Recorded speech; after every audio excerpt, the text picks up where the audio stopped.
اللهم صل على محمد وآل محمد وعجل فرج مولانا صاحب العصر والزمان. السلام عليكم حبايبي، شلونكم؟ شخباركم؟ إن شاء الله زينين الحمد لله، وتكونون بألف خير والصحة والسلامة. اليوم رجعت لكم بفيديو جديد إن شاء الله. هذا الفيديو بيوم ولادة الإمام المهدي عجل الله فرجه الشريف. روتين اليوم النصف من شعبان، اللي هو مثل ما قلت لكم بولادة الإمام المهدي عجل الله فرجه الشريف. هنا أنا حبايبي هماتين يعني قبل لا نحضر للفطور، إن شاء الله اليوم روتين راح نحضر للفطور وراح نحضر هماتين.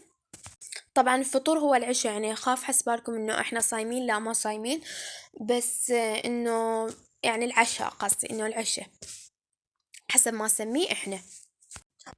ونجهز للمولد هماتين حبايبي، فشاهدوا الفيديو للأخير مشاهدة ممتعة.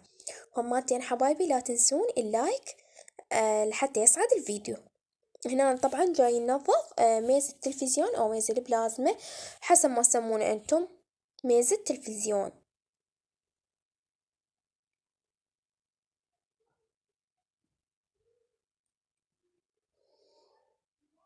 بهالشكل حبايبي لما نظفناه، بهالشكل حبايبي لما نظفناه،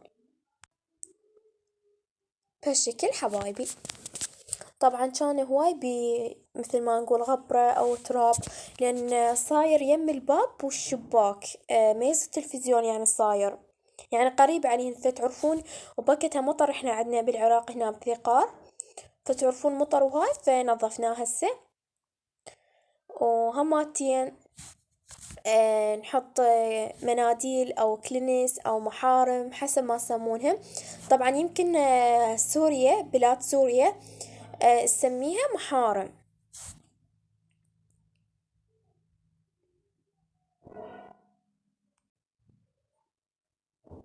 بهالشكل حبايبي لحتى نحط بالعلبة مالت الكلينس أو الغلاف حسب ما تسمونه. حبايبي شو رأيكم؟ طبعا هاي كلمة سورية.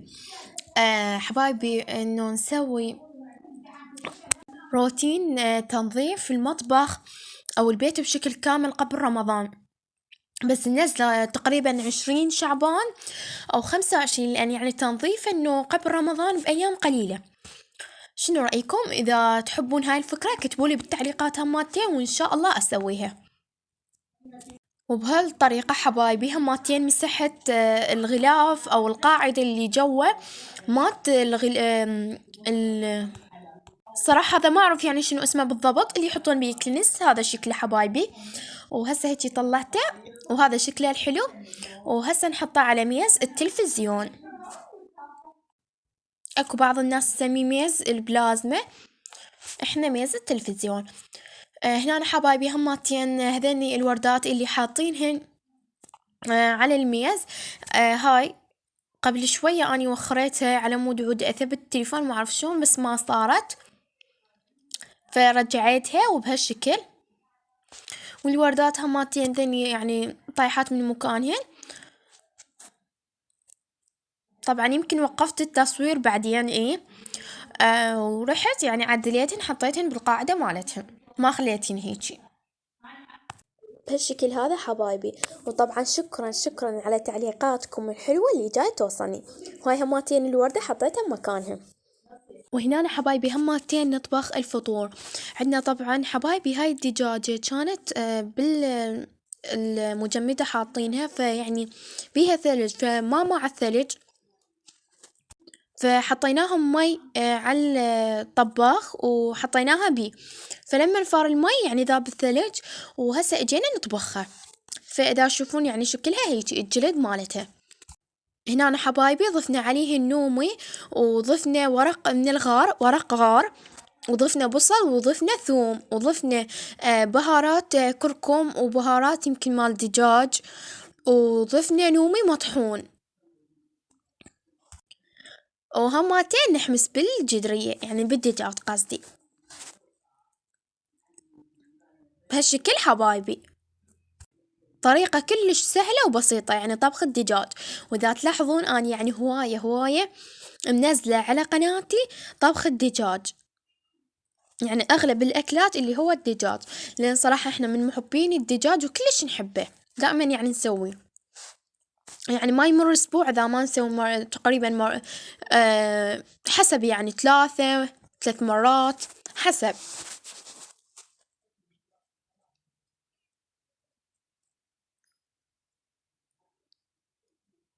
اللهم صل على محمد وآل محمد. ولا تنسون حبايبي اللايك لحتى يصعد الفيديو هماتين، أهم شي اللايك حبايبي لحتى أستمر وياكم هيجي باستمرار وأنزل لكم فيديوهات.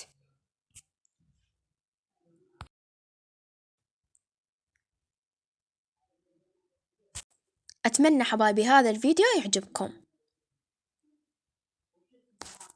وصح حبايبي هماتين ما ننسى إنه إحنا ضفنا الملح. وحبايبي هنا هماتين ضفنا الزيت لحتى هيك شوية يعني يسهل علينا الحمص. بهالشكل حبايبي نقلب بالدجاج.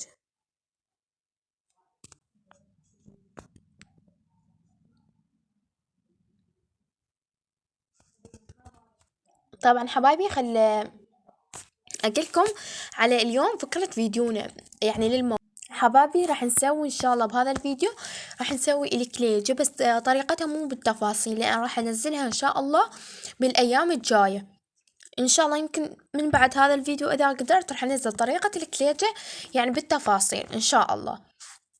صح حبايبي هنا هماتين ضفنا المي وراح نسوي طريقة الكيكة. طبعا حبايبي الكيكة منزلتها أنا على قناتي قبل أيام هماتين، مولد الإمام العباس عليه السلام. أما راح أنزل لكم إن شاء الله هي كيكة الإمام المهدي سويناها للإمام المهدي عجل الله فرجه الشريف. لا طريقتها تختلف، فأنتم عندكم طريقتين إن شاء الله راح أنزلها هماتين. الكيكة راح تصير بهذا الفيديو يمكن، شنو ممكن إن شاء الله يعني بهذا الفيديو. هنا حبايبي صح عندي دجاجة همات يعني ضفنا البهارات يعني ما ضفنا بهارات يعني كاملة إحنا. هنا الدجاجة وهي تتقلى هماتين قليناها. وهنا عندنا هذا التمن حطينا عليه هماتين حسب ما يسمونه، بلاد سوريا يسمونه القرفة، أما إحنا شنو نسميه دارسين. هذا حبايبي الدجاج. صح حبايبي هماتين حطينا بصل لما قلينا الدجاجة. وهنا حبايبي هماتين عندنا الخضرة اللي هي الكرفس. طبعا حبايبي اللقطات كل من كلامها فما ألحق يعني أحكي بيهن. نرجع على الدجاج. حبايبي الدجاج حطيت له بهارات أول شي، بس بعدين يعني المي هماتين يعني ما حطيت له بهارات يعني كاملة، لا لما ضفنا المي هماتين حطينا بهارات وهماتين حطينا ملح يمكن هيك أتذكر، بس الملح عادي يعني تضيفونه إضافة يعني كاملة ها هي. طبعا حبايبي نرجع على الكليجة. الكليجة احنا ما نعجنها عجن وإنما لا نسويها مثل ما شفتوها بأول لقطة. وهماتين النوع بدينا نمد بالعجينة. طبعا قلت لكم ما صورنا بالتفاصيل، نمد بالعجينة. وهسه سوينا أول صينية حشوتها بالتمر. تقدرون أي حشوات عندكم حشوات هواي يعني مو إلا تمر، عندكم حلقوم هماتين احنا سوينا إن شاء الله شوفوها باللقطات البقية بهالشكل حبايبي. طبعا عندنا قوالب بس مال كليجة، بس على اختصار الوقت لأن هي أختي يعني جاي تقطع بيها وهاي وأنا اللي جاي أصور. عندنا حبايبي هماتين هنا الصينية مدهونة بزبدة، وإذا ما عندكم زبدة عادي تقدرون تحطون زيت إذا ما عندكم زبدة. هنا حبايبي اجينا الحشوة التمر. هنا هماتين عندنا صينية قصد العفو عندنا عجينة مادينها. بلشت السحقات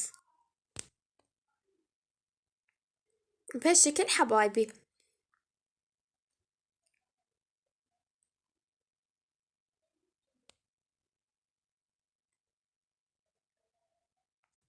العفو حبايبي، أول صينية قبل شوي أنا قلت لكم سويناها التمر، لا أول صينية سويناها أني كنت ما أدري طبعا، العفو، سويناها بالحلقوم، ما سويناها بالتمر. أول صينية. ثاني صينية يمكن بالتمر، إي، لأن شفت اللقطات قبل شوية يمكن فذكرت، فالعفو. فمو مشكلة عادي إذا قدمنا لقطة التمر على لقطة الحلقوم، مو مشكلة عادي. بهالشكل حبايبي، على شكل مربعات. وهمتين إذا ما عندكم قوالب عادي تقدرون تسوون نقشات حلوة، اكو هواية نقشات. ان شاء الله احاول ان شاء الله اسوي لكم فيديو مال كليجة وهماتين بنقشات يعني، مو الا قوالب. وهذا شكل حبايبي الكليجة مالت الحلقوم لما استوت.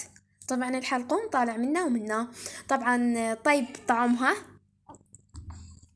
وهسه حبايبي راح نسوي الكيكة. حبايبي ضفنا 3 بيضات، وضفنا عليهن قلاصين من الشكر أو حسب الحلا اللي تردونها، وبدينا نخلط بالبيض والشكر أو السكر حسب ما تسمونه. طبعا عندنا سوريا، عندنا لبنان يمكن يسمونه سكر. ايه حبايبي، فضلا وليس أمرا إنه تضغطون على زر اللايك والاشتراك لحتى تصعد قناتي وهمتين يوصلكم كل فيديو أنزله. لأن حبايبي طبعا الحمد لله رب وشكر، بس ماكو تفاعل كلش قوي على الفيديوهات. صح أحيانا توصل فيديو القبل نزلت ما عليه هواي تفاعل، فأتمنى تروحون تشاهدون. وصح هنا أنا حبايبي همتين ضفنا قلاصين من الحليب. هنا ظرف من الفانيلا، ونخلط المواد.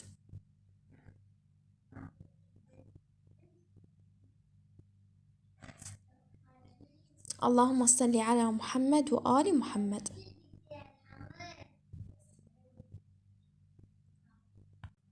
هاي حبايبي طريقة سهلة وبدون خفاقة. هنا أنا حبايبي همتين ضفنا ظرف من البيكنج باودر، ونخلط المواد، نخلطهن زين لحتى ما يتكتل عندنا.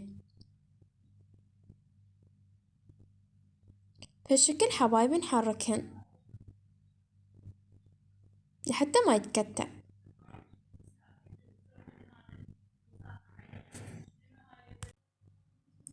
وحبايبي هسه من بعد ما نخلطه نضيف الطحين.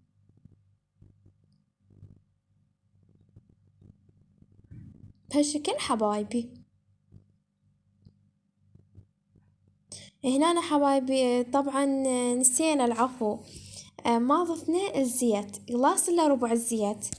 فهي ماما اللي جاي يسويها، أمي، فقلت لها الزيت ما ضفتي، قالت نسيت، فخليت قلاص إلا ربع زيت. ومن بعدها ماتين كملنا الطحين، ماكو مشكلة عادي.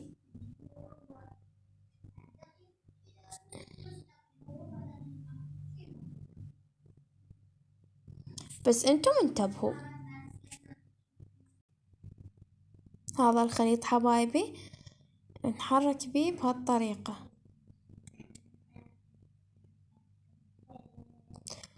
شوفوا حبايبي هسه احنا جاي نحرك بيه بخاشوقة، يعني قلت لكم لا بخلاطة ولا بفد شي، لا محضرات طعام. وهمتين تنجح عدنا، تقدرين تسوينها عادي، مو إلا عندك ذني. هنا أنا حبايبي عندنا همتين القالب داهنينه بطحين يمكن وبزيت. ايه عندنا حبايبي هذا شكل الكيكة من بعد ما استوت. شوفوا لي شلون الهشاشة تجنن، ومكوناتها قلت لكم سهلة، ويعني لا بخلاطة ولا هاي. ارتفاعها هماتين حلو. هنا حبايبي عندنا الشكل النهائي للمولد مالتنا، للمولد طبعا للإمام المهدي عجل الله فرجه الشريف. حطينا هماتين حبايبي حلقوم،